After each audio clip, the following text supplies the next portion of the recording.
Hello my friends, and welcome back to the rabbit hole. Today's video is going to be all about skincare techniques. That's right, techniques to apply your skincare. I know it sounds like a bizarre idea, but this is a video project that I've actually been working on for several months, and during the month of October, I'm going to be bringing you the entire mini-series.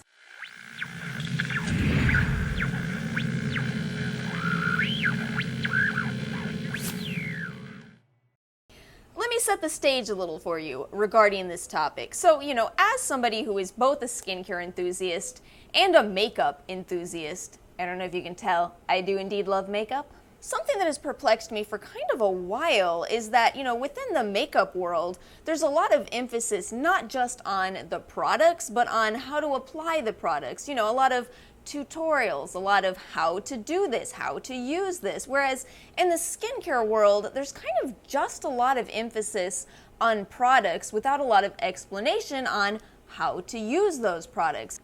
And the thing about that is I think there's a very large assumption from skincare enthusiasts like myself that you already know how to apply skincare. You don't need to be taught, just pat your skincare on. You don't need to be told that. But at the same time, I've come to realize that's not necessarily true. There certainly are people who do want the basics of skincare. And in addition to that, I think there's some methods that I've picked up along the way, or I've found out from other people, or I've read from books that could actually be really helpful in helping you to enhance the results of your skincare products.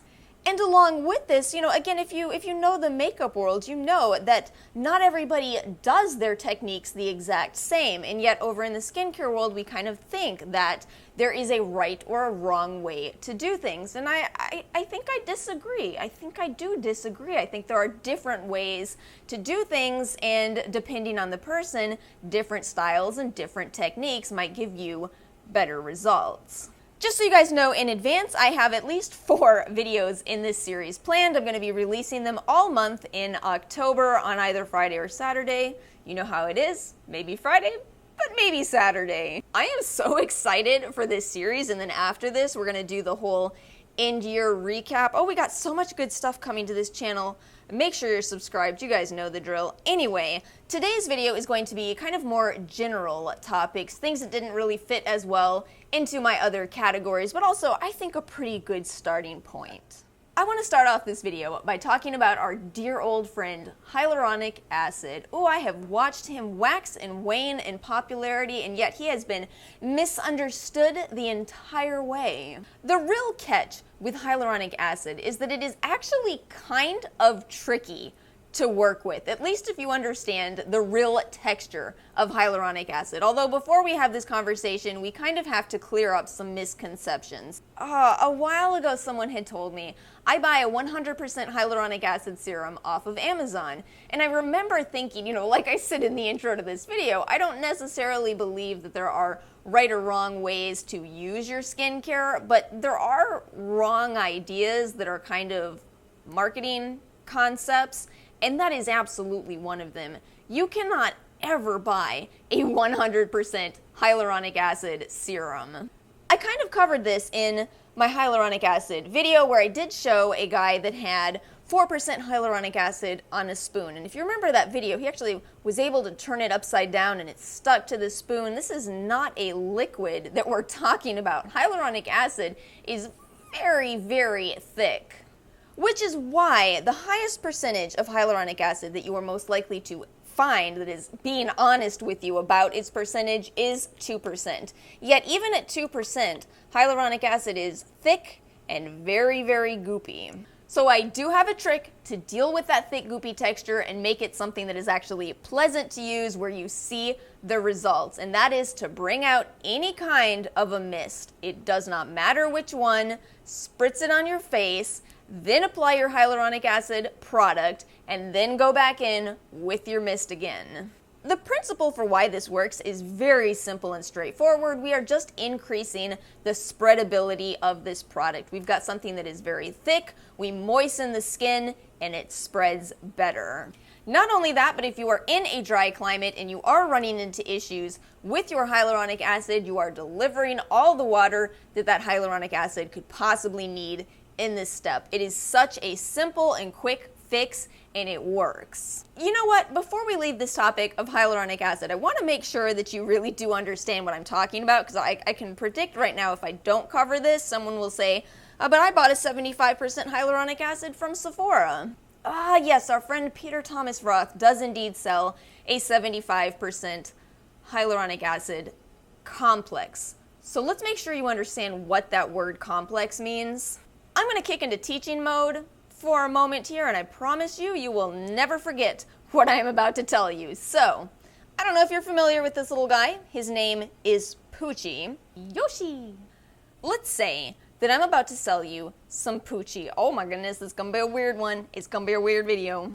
If I put Poochie on this B, I can tell you this is, probably a 10% Poochie product. Alright, but on the other hand, if I'm being a little tricky here, we can combine Poochie with this banana. We're gonna throw in a little bit of mantis shrimp for good measure. I now have a Poochie complex. I certainly do have some kind of a complex. It is indeed Poochie, plus some other stuff. Now if I combine that with Bumblebee, I could convincingly tell you that this is 50% Poochie complex right here. And I could legally tell you that. But how much Poochie is actually in the product? No, that's what the word complex means. You're never going to forget it. I really hope that next time you're in Sephora and you see the word complex, you do think of Poochie. Do you guys want to know why I own a mantis shrimp? It's a great story. So, first off, you have to know that I'm one of those people who, if you ask me what I want for Christmas, I will tell you nothing. And I do mean it. Ara kept asking me over and over again, what do you want for Christmas? What do you want for Christmas? Kept telling her, nothing, nothing. I don't want anything. I buy myself everything I want. Save your money. I don't need anything. And one day I finally snapped and I said, fine, buy me a mantis shrimp for Christmas, all right? She came through. You gotta say, she did come through. And now we're keeping this going. I asked for world peace for my birthday. I got a rock collection. Let's move on to the next topic. So I want to talk about layering products. There seem to be some rules that are kind of set in stone, right? Especially if you're a skincare enthusiast yourself. You know that it goes toner, essence, serum, moisturizer, oil. Them's the rules. But do understand something, those rules are not necessarily set in stone, and you are certainly welcome to play around with your routine and see what works better for you. The one exception here would be that I always recommend that you do use active ingredients more towards the beginning of your routine. However, some products may work better for you out of order. And an example of that for me personally is the CosRX Snail Mucin. If you're a subscriber, you guys already know that I do this. But yeah, for me personally, this is such a thick, heavy product that I noticed one day it actually works better for me personally to apply this after my serum. So I go in with my vitamin C serum, whatever serum I'm using for that day, and then I use my essence afterwards. Yes, that's right. Breaking the rules in this case works better for me. Another example here is oil. I see so many people get stuck on this debate of does oil go before or after moisturizer. I definitely think you can play around with the order of these and just kind of determine for yourself, which is giving you better results. I tend to think that people get a little too hung up on the word occlusive. When you're using an occlusive moisturizer or an occlusive oil, the idea is that it kind of seals your skin, but understand that your skin is still porous at the end of the day, and nothing is really, creating a rubber surface on your skin. This is still skincare products that we're talking about. Next up, let's talk about combination skin. Now, I see combination skin used to describe a couple of different scenarios, one being skin that is sometimes oily or sometimes dry, and another being when you have either a T-zone, a reverse T-zone, just kind of different skin concerns going on in different parts of your skin. In the event that that applies to you, I think you should know that using different products for those different concerns can give you better results than taking a product across your skin. Let me break this down a little more. So for me personally, I do have hormonal acne. I break out pretty much anywhere that men have beards, right? But on my forehead, I'm dry. On my forehead, because I have such an expressive face, I deal with expression lines, more signs of aging. So I want more hydrating ingredients, more anti-aging ingredients there, whereas I want to address the acne that I deal with here.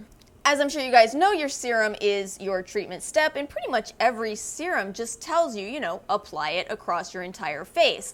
But because I have these two different skin types going on, I actually find it works better for me to use different serums in those areas. As an example here, you guys know I love my vitamin C products, great anti-aging ingredient. So I use my Rosen Bright Citrus Serum on my forehead and then all over my neck. Whereas on this portion of my face, I started using the Tula Clear It Up Acne Clearing and Correcting Gel. So what we really have going on here is I'm fighting my acne in this area with the potent ingredient BHA, and then on my forehead and my neck, I'm bringing in the anti-aging ingredient L-ascorbic acid. And know that this can apply in a lot of different ways. I do like to use 2 different primers. Sometimes I use 2 different moisturizers, but I don't use them all over because there's simply no need. It's better for my skin to break up the location where I'm applying those products. Number 4 on my list is to move some ingredients from your skincare routine